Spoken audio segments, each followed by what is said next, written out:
Assalamualaikum warahmatullahi wabarakatuh. Saya Muhammad Hidayat dari kelas SPIF dengan NIM 53010200178 akan membawakan materi tentang periode Madinah untuk memenuhi tugas UTS. Yang pertama kita akan membahas tentang hijrah ke Madinah. Hijrah berasal dari bahasa Arab yang memiliki arti meninggalkan suatu perbuatan atau menjauhkan diri dari pergaulan atau berpindah dari suatu tempat ke tempat lain. Adapun hijrah menurut syariat Islam ada 3. Yang pertama adalah hijrah dari semua perbuatan yang terlarang oleh Allah Subhanahu wa taala. Ini hukumnya wajib. Seperti yang kita ketahui, semua yang terlarang oleh Allah Subhanahu wa taala dapat menimbulkan dosa, dan dosa itu sendiri dapat membuat kita tidak tenang di dunia maupun akhirat. Sehingga sekiranya lebih baik jika kita berhijrah dan menuju jalan yang lebih baik dengan mengikuti syariat-syariat yang Allah berikan lewat Al-Quran, hadis ataupun hadisnya. Yang kedua adalah hijrah atau mengasingkan diri dari pergaulan orang-orang musyrik atau orang-orang kafir yang memfitnah orang-orang kelak yang memeluk Islam. Dalam hal ini kita dapat simpulkan bahwa kita harus menjaga pergaulan kita agar tidak bergaul dengan orang-orang yang kafir atau musyrik yang membuat diri kita berpikiran musyrik juga, dan juga pemfitnah. Kita harus menjaga diri kita dari seorang pemfitnah, karena seperti yang kita ketahui, fitnah itu lebih kejam daripada pembunuhan menurut istilah lama, dan kita harus berjaga-jaga dari itu. Yang ketiga adalah hijrah ataupun berpindah dari negeri atau daerah orang kafir atau musyrik ke negeri atau daerah orang muslim. Nah, hijrah inilah yang dilakukan oleh Nabi Muhammad SAW dari Mekah ke Madinah. Terjadinya hijrah ke Madinah berawal dari ketidaknyamanan kaum muslim Mekah dari tindasan ancaman kaum kafir Quraisy, sehingga kaum muslimin sudah tidak dapat merasakan kenyamanan lagi di negeri sendiri. Maka Rasulullah SAW meminta para sahabat-sahabatnya supaya menyusul kaum Ashar ke Yatsrib.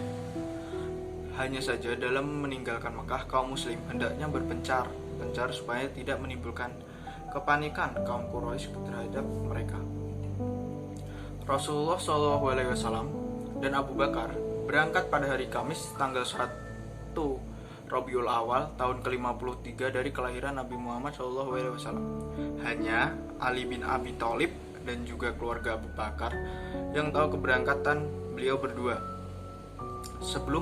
Sebelumnya Aisyah dan Asma binti Abu Bakar telah menyiapkan perbekalan perjalanan selama Rasulullah melakukan hijrah ke Madinah. Sebelum berangkat, Rasulullah berbisik kepada Ali bin Abi Thalib supaya memakai mantelnya yang hijau dari Hadramaut dan supaya berbaring di tempat tidurnya, serta diminta supaya mengembalikan seluruh harta titipan penduduk Mekah kepadanya. Sesudah perselisihan dari kaum musyrikin Mekah dapat dihindarkan dengan hijrah, sekarang Rasulullah berhadapan dengan kaum Yahudi Yatsrib yang sudah ratusan tahun berdiam di sana. Mereka terdiri dari Bani Quraisyah dan Bani Nadir dan Nani Kuinaka. Karena dilatar belakangi oleh alasan bahwa Rasulullah berasal dari Bani Ismail bukan Bani Israel, kedengkian mereka timbul. Menurut Ahmad Shalibi, ada 5 faktor yang mendorong Quraisy menentang seruan Islam, yaitu mereka tidak dapat membedakan antara kenabian dan kekuasaan. Mereka mengira bahwa tunduk kepada seruan Muhammad berarti tunduk kepada kepemimpinan Bani Abdul Muthalib. Yang kedua, Nabi Muhammad menyerahkan persamaan hak antara bangsawan dan hamba sahaya. Hal ini tidak disetujui oleh bangsa Quraisy. Dan juga para pemimpin Quraisy tidak dapat menerima ajaran tentang kebangkitan kembali dan pembalasan di akhirat. Taklid kepada nenek moyang adalah kebiasaan yang berakar kepada bangsa Arab. Dan juga pemahat dan penjual patung menganggap dan memandang Islam sebagai penghalang rezeki mereka. Halangan dan rintangan Rasulullah SAW dalam berdakwah selalu saja ada, bahkan sampai sekarang pun, di mana ada kebenaran, di situ pasti ada kebatilan. Yang kedua, saya akan membahas tentang negara Madinah dan konstitusi Madinah ataupun piagam Madinah. Peristiwa-peristiwa bersejarah yang berkenaan dengan hijrah Rasulullah dan para sahabat yang kita pelajari dalam sejarah merupakan petunjuk tentang hijrah lahir atau hijrah kecil, hijrah besar, bersifat rohani atau batin. Dalam konteks hijrah kecil, kita mendapat pengetahuan aspek-aspek sosial, politik, ekonomi, dan budaya dari awal pembentukan masyarakat Islam dalam suatu sistem yang dengan serius mengancam prinsip-prinsip Islam dan bisa membahayakan masa depannya. Maka hijrah merupakan suatu jalan yang tak terhindari. Melalui hijrah, masyarakat Islam mempersiapkan diri bagi tegaknya suatu lingkungan yang Islami. Lingkungan yang Islami tidak selalu berarti suatu masyarakat yang hanya terdiri dari orang-orang Islam, akan tetapi suatu masyarakat yang ditata berdasarkan prinsip-prinsip keadilan yang sesungguhnya bersifat universal. Untuk tegaknya suatu sistem yang teratur, diperlukan suatu peraturan dan undang-undang, atau dalam bentuk yang lebih tinggi konstitusi yang disepakati oleh semua pihak. Menurut Ibnu Khaldun, gejala-gejala sosial itu tampak dalam aturan-aturan, undang-undang, dan disiplin-disiplin yang stabil dan melekat sehingga menjadi bagian dari syariat masyarakat, seperti aturan politik, kekuasaan, perdata, aturan agama dan etika, yang semuanya dijalani oleh masyarakat dan direalisasikan dalam tindakan. Di Madinah, Nabi bukan saja memimpin keagamaan, melainkan juga memimpin pemerintahan. Masyarakat Madinah yang multi etnis, dengan keyakinan agama yang beragam, dengan pluralitas komposisi masyarakat yang ternyata tidak luput dari pengamatan Nabi. Di salah satu sisi, pluralitas masyarakat dapat menimbulkan konflik yang pada gilirannya akan mengancam integritas persatuan dan kesatuan ataupun mengancam integritas bangsa, dikarenakan persatuan dan kesatuan merupakan inti dari sebuah bangsa. Perjanjian dengan komunitas Yahudi yang katakanlah dapat disebut sebagai kontrak sosial pertama dalam sejarah umat manusia adalah untuk membina kesatuan hidup berbagai golongan warga Madinah. Dalam piagam tersebut dirumuskan kebebasan beragama, berhubungan antar kelompok, kewajiban mempertahankan kesatuan hidup dengan membangun tatanan hidup bersama yang mantap dan real dengan mengikutsertakan semua golongan, sekalipun berbeda ras, keturunan, golongan, ataupun agama. Menurut Harun Nasution, piagam Madinah tersebut mengandung aturan pokok tata kehidupan bersama di Madinah agar terbentuk suatu kesatuan hidup di antara seluruh penghuninya.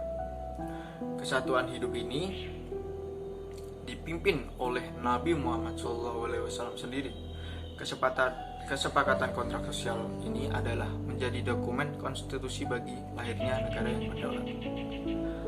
Dengan demikian, di Madinah, Nabi Muhammad SAW bukan hanya mengemban tugas keagamaan sebagai Rasul, melainkan juga sebagai kepala negara di Madinah. Sistem pemerintahan negara Madinah secara keseluruhan dengan konstitusinya menganut paham desentralisasi. Masalah internal kelompok diselesaikan oleh kelompok masing-masing, kecuali menyangkut masalah dengan hubungan kelompok lain. Masalah tersebut ditangani oleh Rasulullah. Munawir Syazali menyimpulkan dasar prinsip piagam ini adalah sebagai berikut. Yang pertama, semua pemeluk Islam meskipun berasal dari banyak suku tetapi merupakan satu komunitas. hubungan antara anggota komunitas Islam dengan anggota komunitas yang lain didasarkan atas prinsip bertetangga baik, saling membantu, menghadapi musuh bersama, membela mereka yang teraniaya, saling menasihati dan menghormati kebebasan beragama.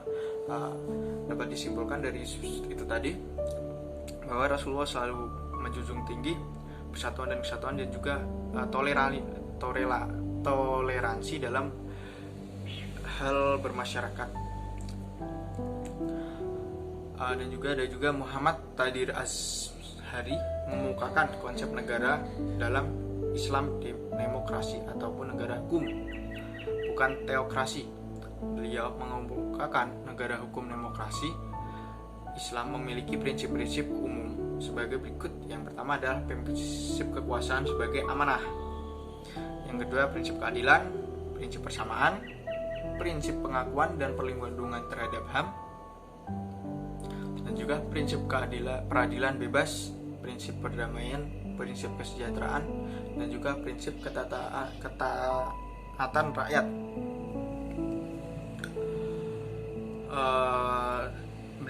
Itu tadi adalah prinsip-prinsip yang merupakan konsep ataupun awal dari sebuah negara demokrasi Islam ataupun negara hukum Islam. Adapun menurut Rashid Ridho, tahap menuju gagasan negara Islam adalah satu negara teokrasi yang berdasarkan atas hukum Tuhan, bukan atas kontak sosial, bukan pada rasio ataupun akal sebagaimana yang dinyatakan kaum Mu'tazilah. Dari penjelasan yang pertama, negara teokrasi, dapat kita tarik kesimpulan bahwa negara Islam selalu menganut kepada ajaran Allah Subhanahu wa taala